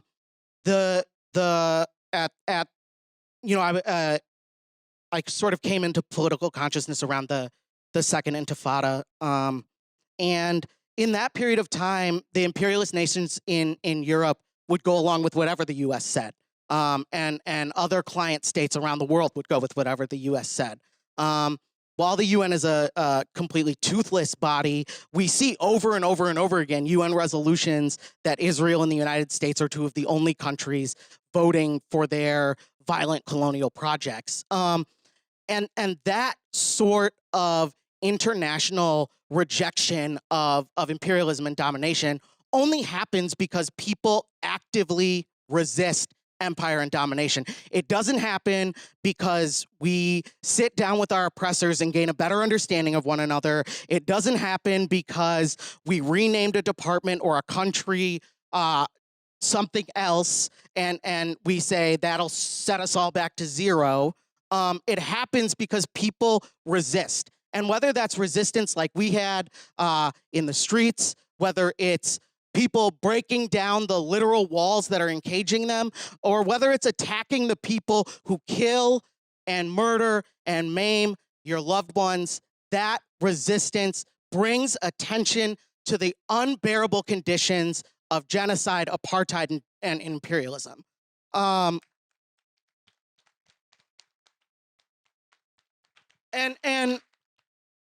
you know, I've heard a lot of sort of like internet chatter about, well, why don't people just protest peacefully? And I think we have a really good example here in the Twin Cities. So me and Joe were around when the Minneapolis police killed Jamar Clark. There was a 25-day occupation in front of a police station. There were mass marches for months and nothing happened. In the 4 years between the time that Jamar Clark and George Floyd were killed, almost nothing happened on police reform. In the 4 days that the city of Minneapolis was on fire, we saw more action in those 4 days than 4 years of consistent struggle against the MPD's violence. And so it wasn't until radicals and militants in our community decided that the 3rd precinct, and any of you who grew up in South Minneapolis knew this, the 3rd precinct was where they sent their worst officers, their most racist officers, their most corrupt officers. And the community said, this shit isn't safe, and so they burned the pig pen to the ground. In the Philippines, as indigenous lands are taken over and indigenous folks are pushed more and more into the cities, more and more indigenous fighters are joining the armed resistance, and they in turn are burning down the worst polluters, the worst military and paramilitary offenders in the community, and that is what happened collectively for the people of Palestine on October 7th. And that without we as Americans, people who live in the imperial core, our job is to stand in unconditional solidarity with those resisting oppression. Unconditional solidarity does not mean that we get to say, oh, this tactic you did, we don't really like that. Or we agree with you, but, you know, I think that some of your methods are, too extreme. That's not what unconditional solidarity means. We live in the core of the empire, so it is our job to demand that our government divest from Israel, divest from the colonial project, and start to free the U.S. as well. And so our job is not to critique what resistance movements are doing around the world. It's to stand with those resisting. And I'll just say that as somebody who comes out of the labor movement, we send $300 billion a year and have for almost 100 years to Israel for military aid. That is money that we could be using to house some of our neighbors. That is money that we could use to help teach our kids to read and to write. That's money that we could use to fix our roads. It's money we could use to set up a national healthcare system like they have in Israel. and so I'll just end by saying that the images that are coming out of Gaza, out of the West Bank, and watching the ethnic cleansing and the pushing out of people and the bombing of children is gut-wrenching and horrible to watch, but that at the same time we have to hold in our hearts that because of the actions of resistors, because of the actions of those participating in rebellion, the American empire is starting to falter. The Israeli empire is starting to falter. And so what that means is we need to keep our foot on the gas, not let up. We need to be continually struggling so that we get land back, so that we get a free Palestine, so that we get the puppet regime in the Philippines out, so that the United States closes some of those 800 bases around the world, and that we start to really repair some of the harm that's been done. So I really appreciate spaces like this that we're able to get together, have these sort of exchanges, and listen to the background of other people's struggles. And so I really do thank the Red Nation and WC for having us, and I thank everyone here for both coming and for your steadfast work over the last 60 days in the streets, on the phones, calling your elected officials, whether it's just conversations you're having with your family. All of these things add up to the moment that we're in, and so hold in your hearts that we will win, that Palestine is a path forward for Indigenous nations and for all oppressed people, and that we will win if we stay together and if we do resist and we do rebel.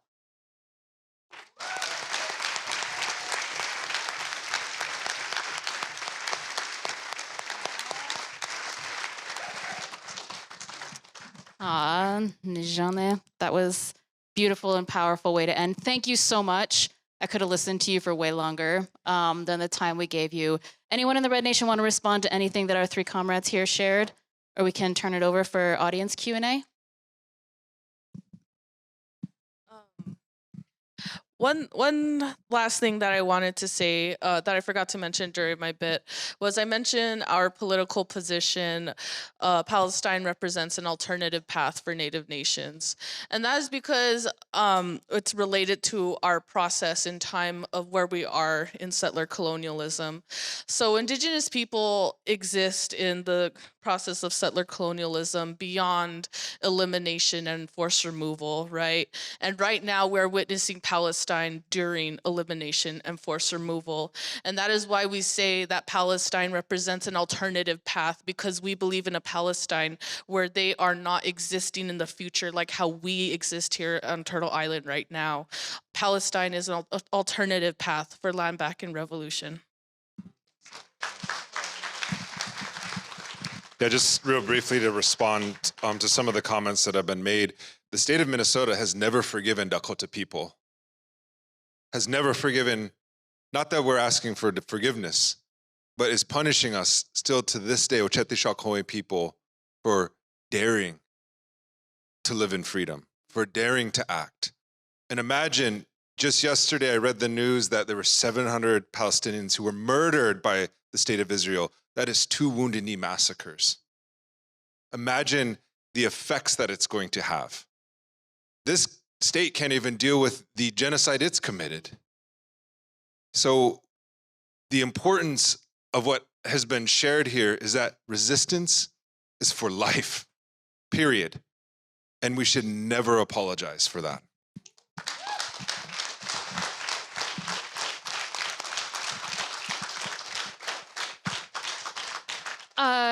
So how did the index card thing go? Where are they? Do people have questions? And can we gather them? Will you raise your hand if you have an index card with a question on it? Okay.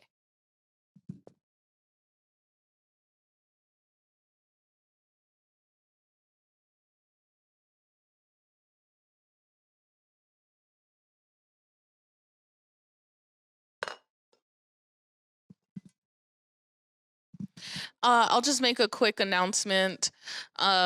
This event will be published on the Red Nation podcast, so please look forward to that. We release our episodes every Monday, and because we're publishing on the Red Nation podcast, that means that this is a Red Media sponsored event. You please support all of our organizations, but if you want to support the Red Nation podcast, please subscribe to our Red Media Patreon. For as low as $2 a month, you get access to bonus content, early release content, all that kind of stuff. Every week we are releasing what our most current feelings are at the political moment. We have all kinds of good stuff on there. And if you are Indigenous and you want to take a stand, please sign on to the letter that on indigenousforpalestine.org. Thank you. And the announcements we heard from our Indigenous relatives struggling against the camp eviction and also the Indigenous Protectors Movement, Red Nation is happy to offer up our platform to uplift any and all of those actions as well. So we actually have some excellent questions. I think anyone can take a stab at this. So here's one. How do we understand the rise of the far right globally and the shift to openly genocidal tactics and rhetoric in Israel in the context of a settler colonial, unfortunately I can't read this, present, a settler colonial present? So how do we understand the rise of the far right globally and the shift to openly genocidal tactics and rhetoric in Israel in the context of a settler colonial present? Yeah, I knew you would. Oh boy.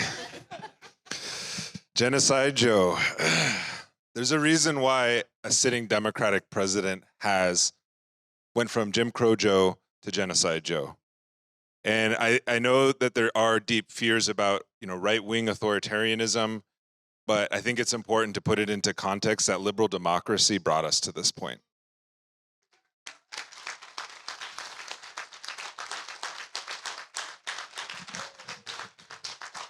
And people might get a little bit somehow about criticizing liberal democracy, but I think it's important to remember that these democracies, quote unquote democracies, have been created in the context of active and ongoing genocide. Joe Biden's administration is not a right-wing authoritarian administration. It doesn't fall into that camp. It is a liberal authoritarian administration. That might seem like a contradiction in terms, but it's the reality. And we have to get out of this sort of binary framing of like conservatives bad, liberals good. Because this didn't happen under the Trump presidency. I'm not saying that Trump was any better than Joe Biden, but there's a reason why it's happening under a Democratic administration. Because their solutions are the same. They have a consensus view about the so-called Palestinian problem. They have a consensus view, they've had a consensus view about the so-called indigenous problem here. There's a reason, I grew up in the state of South Dakota, and I've heard so many people in Minnesota criticize South Dakota for being racist, and it's like, no, they're not racist, they're honest. Minnesota is racist, and in some ways is more racist than South Dakota. They're just not honest about it, because that's liberalism. And they don't want to hear that because of this Minnesota nice. And that is also a consensus view. That is actually more nefarious, I think, because scratch a liberal and a fascist bleeds. I learned that phrase in Bolivia. I learned that from my indigenous comrades in Bolivia. They said, any person who stands on the stage of a fascist, doesn't matter what politics they claim, they are a fascist at heart. And we learned that. We learned that with Bolivia. Because so many people in the so-called environmental movement in the global north called the first indigenous president of Bolivia, Evo Morales, a genocider. They called him an authoritarian. And then they backed a coup against him and massacred indigenous people. Liberals were literally sharing the stage with fascists. That was the reality.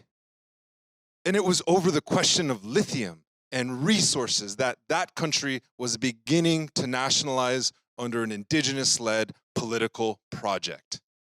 So do not tell me that we have to worry about a Trump presidency again. Do not tell me that we have to worry about the rise of right-wing authoritarianism because we have we have liberal authoritarianism. That is our present reality. And any ideology that justifies genocide, as we are seeing in this moment in time, is a morally bankrupt ideology.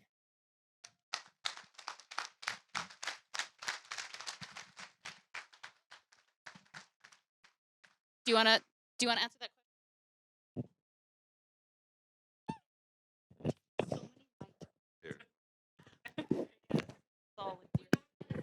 Here. Hello. Is this one? Hello? Hello, it's not on. There it is. There it is. All right. It's hard to go after Nick, but I have a few things I'd like to add. So absolutely echo everything that Nick just said. But one of the things, just kind of like historical context and framing this in terms of Palestine, is we've seen empirically that the prime ministers and Israeli politicians that are left-wing, right-wing, Likud or not, whatever, we see the same politics and sometimes even harsher politics, but just in different clothing. And I want to give you actually a clear example. Yitzhak Rabin, former Prime Minister Yitzhak Rabin, who's familiar with Rabin? All right, so some of us here. So he was the prime minister during the first Intifada in the 1980s, and then also he led what is called the Ramla and the Death March in 1948. He led the ethnic cleansing operation of the Palestinian cities of Ramla and Lid. So first of all, he bragged about that in his memoir, which you can look up online, the Rabin Memoirs. It's totally disgusting. But he was known as this diplomatic, peace-loving prime minister. He was the one that initiated a policy called breaking the bones of the Palestinian protesters during the first Intifada. It literally called for IDF soldiers to break the bones of people that were protesting his policies. And he is known as this lover of democracy, this diplomat, this negotiator, this peace-loving dove. And he was anything but that in terms of his policies. Same thing, Naftali Bennett, who just preceded Benjamin Netanyahu for his 7,000th election. Naftali Bennett openly bragged and said, I killed a lot of Arabs in my life. I have no problem with that. We did not see any empirical difference whatsoever. It literally felt like when Naftali Bennett was elected, it's like, what's new? Nothing changed, nothing. So just kind of to solidify that understanding that it really isn't right-wing Israeli nationalism that is the problem. And one more thing, I urge a lot of you to look up an article by Joseph Massad, which is published on Middle East Eye, where he talks about the Third Temple movement going on in Israel. We commonly associate that movement with right-wing nationalism. A lot of the propagators of that movement weren't even religious, by the way.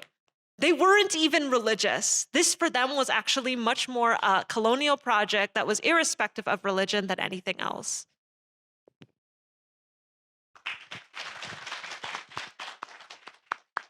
So I unite with everything these two comrades said, and I also just want to say I think that we have to ask ourselves when we hear about democracy or peace, who that is for.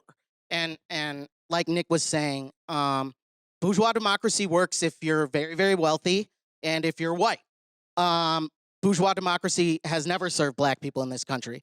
Bourgeois democracy has never served Native people in this country.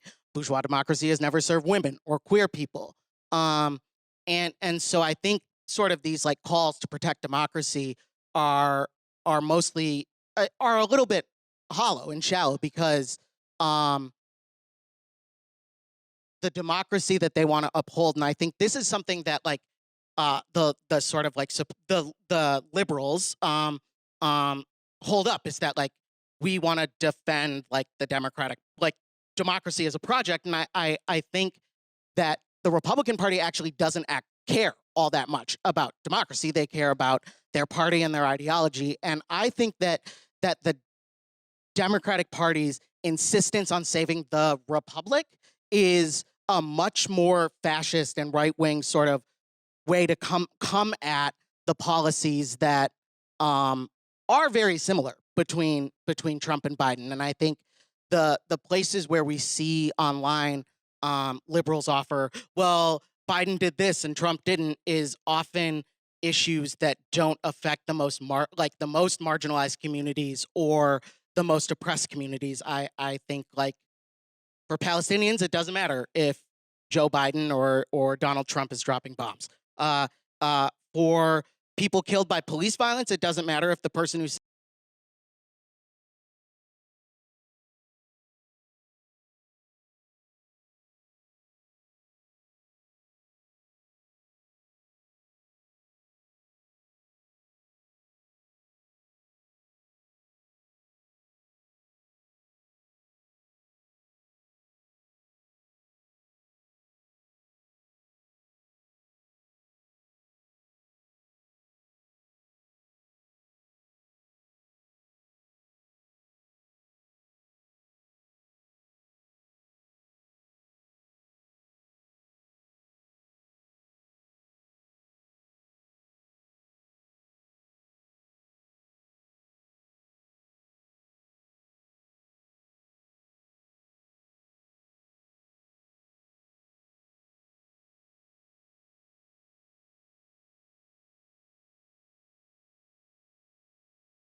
in your brain to believe that liberalism is something that we should be fighting for. If anything, what has happened in Gaza should show us that liberalism is dead. It is dead, and we should be happy about that, and we should resist from this point forward, because I believe that this is the chapter we are entering into as humanity, and that many of us have already been here for a very long time. Okay, so I'm going to ask one more question because we're a little over time, but we started a little bit late. This one's a little more like, I don't know, uplifting? Nay. Okay, how do you hold your endurance? What gives you your strength? And what lifts you up when you're feeling down? And this is for anyone to answer. How do you hold your endurance? What gives you strength? And what lifts you up when you're feeling down? I would say that every single day I think about watching Black youth standing in front of the burning remains of the 3rd precinct, and like that fuels me every single day that I'm alive now, because like I think that as a person who was kind of like, yeah, also having somewhat of like baby's first political awakening at the time, it's like I think that it's very easy when you don't have a real understanding of what your politics are to fall into this like pit of despair all the time. I think that that is something that really benefits our oppressors, because if you don't think that it's possible to resist them, you won't try. But I mean, like, literally the 3rd precinct burned because like several organizations were like, you know what, let's not go to the square. Let's go to the source. Let's go to the people who actually did this. Let's have our demonstration there. And then honestly, the people took care of the rest.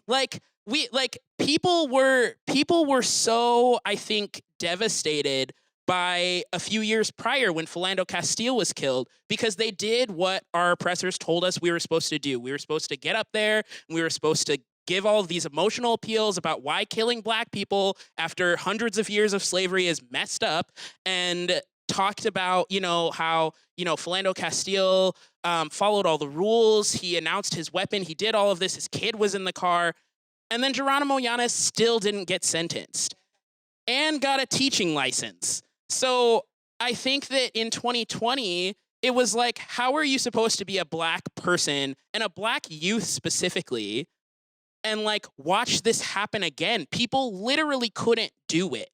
And that is what our job is as activists, is to lead people out of their frustration and to also like lead them to like the source of what is oppressing them and be like, this, kill this, attack this. Because like, if you destroy this, everything falls apart. If you destroy policing in America, everything falls apart. They are the enforcers of capitalism. They are the thing that props it up and makes it run. if you kneecap the cops, like what we can do in the imperial core even is exponentially multiplied.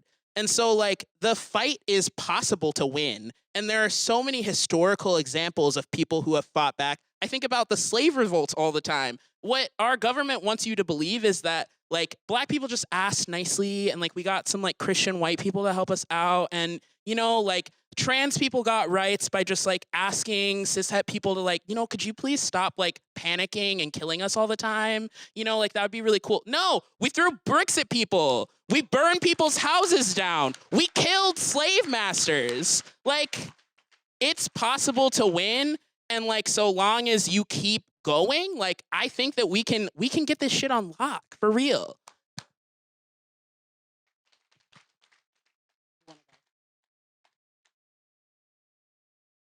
You know, I struggle with this question sometimes because I think the world is in such a state that it feels often very daunting and very hard to sort of like we're struggling against the strongest headwinds, the most sort of well-financed empire ever. But I think what we have to keep in mind is the like love we have for our communities and our people. And that we're not doing this just because we fundamentally hate.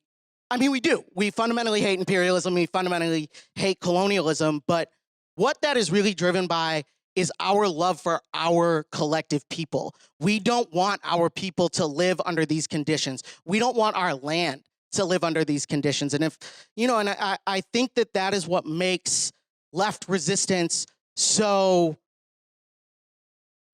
resilient and so strong, is that while we have folks like the Likud Party, like the American Democratic Party, you know, the alt-right, who are acting off of hatred and a need for more consumption, we're fighting for the people we love. We're fighting for the communities that we grew up in. And we've seen from, you know, the indigenous community here to the people in Vietnam resisting American invasion, to Filipinos resisting Spanish colonization, U.S. colonization, then semi-colonization from our own people.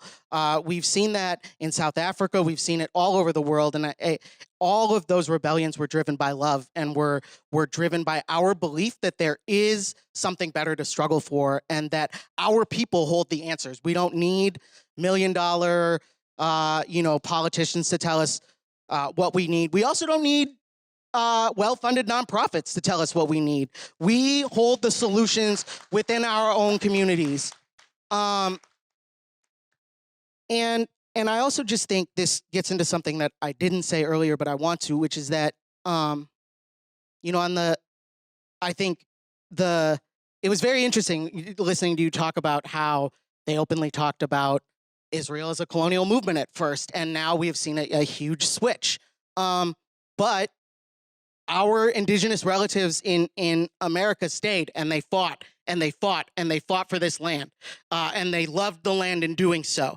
And if the Israeli government, if Israelis were indigenous to Palestine, they wouldn't be burning olive trees. They wouldn't be pouring cement in the aquifers. They also wouldn't be getting on flights and going back to New York or somewhere in Europe. But all of that is based on love of their communities, love of their families, love of the land that they come from. And that's the only way that our struggle will be realized, and that our struggle will be grounded in what matters, is if we love on each other. And that also means getting to know the other folks in our community. All of our struggles are interconnected. The struggle for housing, the struggle against U.S. imperialism, the struggle against police violence. All of those are intertwined. And I also think it's important for us to look to organization. And that, like, we have to be, as leaders, we have to act as headlights for people. We can't act as taillights. We have to lead people out of their frustration. So we can't just say we want Israel to stop bombing Palestine, or we want police to stop killing black people. We have to give people an alternative. We want a free Palestine. We want the right of return. We want community control of the police. We have to join organizations and come together so that we can develop we can develop campaigns that are based in the masses, that are based out of the people, and that we have the resources and the and sort of the connectedness to carry out the things that we talk about every day. And so I would say, again, love on your people, join an organization, whether it's the Red Nation, whether it's the Anti-War Committee, whether it's Freedom Road, whether it's any of these groups that are AMP. I'm also a member of AMP. I just think we always have to keep that as the bottom line of our work, and we always have to do our work collectively and come together so that we have a community that we can share our grief and our incredible victories with. And I will leave you just with the image that sticks in my head is the image of the bulldozer and the border wall, and a bunch of kids cheering behind it, and then also of a bunch of teenagers. And I went to South High. I know what the cops did to kids outside of the school, like cheering in front of a burning precinct. And like, we will win. We will burn down all of these institutions that seek our domination and seek our destruction.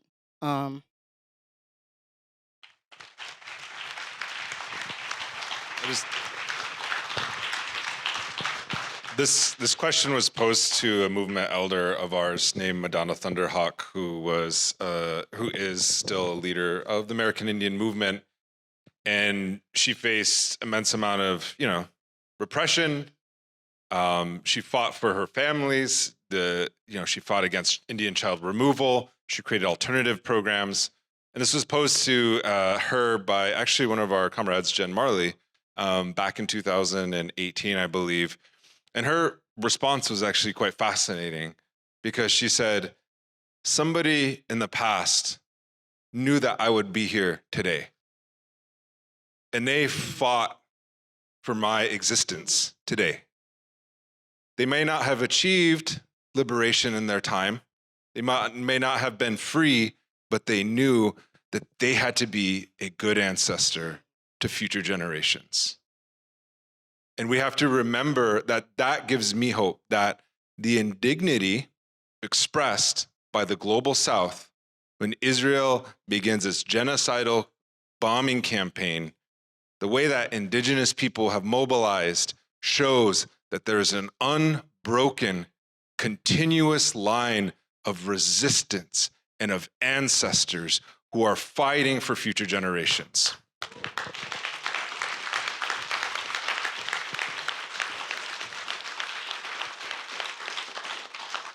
And we have a saying as like Lakota people, as Dakota people, that we are only here to ensure the coming of the next generation. That is not fatalistic, but I want to be a good ancestor to future generations. What that means right now is building power, and it's not just about voting. It's all the things that were mentioned. Join an organization. The power lies within us. We need to be unafraid. We need to attack this present condition, this nightmare reality, because we are refugees of a future, of a planet that we know can exist. We know that we are exiles from that future currently, but someday, somewhere, our descendants, whether biological, whether social, whether they pick up one of the books that were mentioned today, will remember that we did everything that we could in our power to ensure that there would continue to be life and justice and freedom.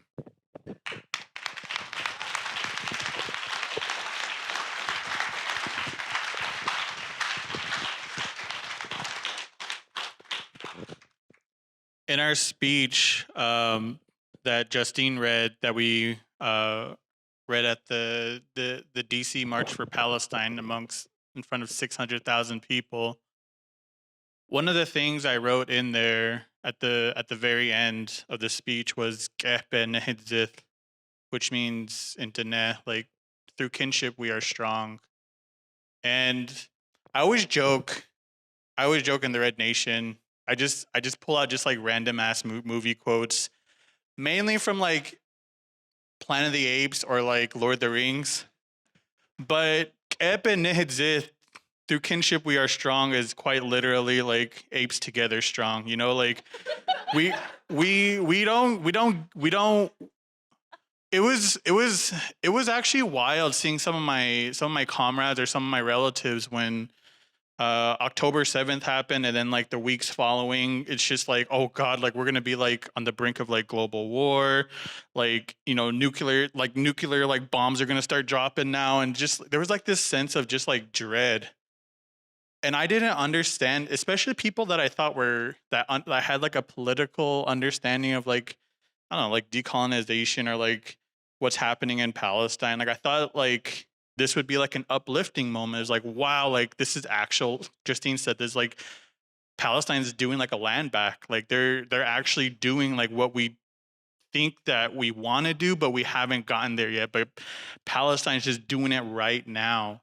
And for me, that was just like, that was beautiful to see. That's like, wow, like I want to be that cool. Resistance to be so strong. I want our fire as people to be so strong that we just take back what is ours. So for the people that feel, I don't know, disempowered or like kind of like doomsday prepping and buying like all this ammo and like building like underground shelters in their houses, like there's no need for that. Like I don't know, like for indigenous people, it's just like we've been there before. And we're still here. Like we didn't have loads of ammo and like underground shelters and like we just hid from the world. Like we're still here. And to support our relatives in Palestine, to support our Black relatives, our queer relatives, to do it together and to see that empire is falling. Like it's what Justine also said is like, we're seeing the US crumble. We're seeing Israel crumble. Like they're like shaking in their boots and they know it. And doing that, resisting together and knowing that this history of resistance, especially as an indigenous person, knowing that my ancestors survived Huelde, and for me to be here, I want my future generations to also be there. And it happens through the resistance of Palestine. It happens through the liberation of Gaza. And like what we say is like when Gaza will be free, when Palestine will be free, we will all be free. And to see like we're at this moment in time of seeing like, okay, like this is actually like possible. We can see it. We see it in our youth. They're more, I have like little cousins that are like 8 to 12 years old that have TikTok, and they have an understanding of like decolonization and resistance when I learned that shit in college. Like, you know, like it's a beautiful thing. So how can you not feel like hopeful? But I don't know. I would also just say like just watch or read like Lord of the Rings, because that's what also gets me through the day.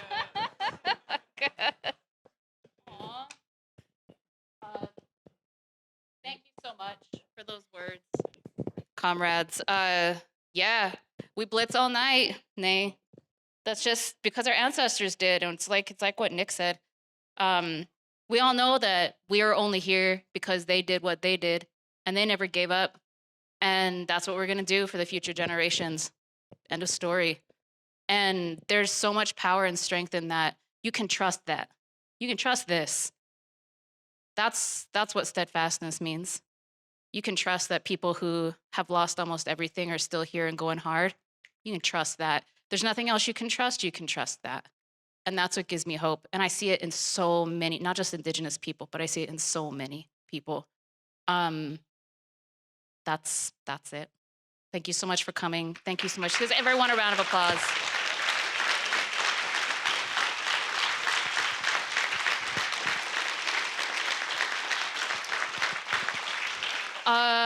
If there are people who weren't able to make it tonight or the live stream, I think we're going to turn this into a podcast episode on the Red Nation main feed.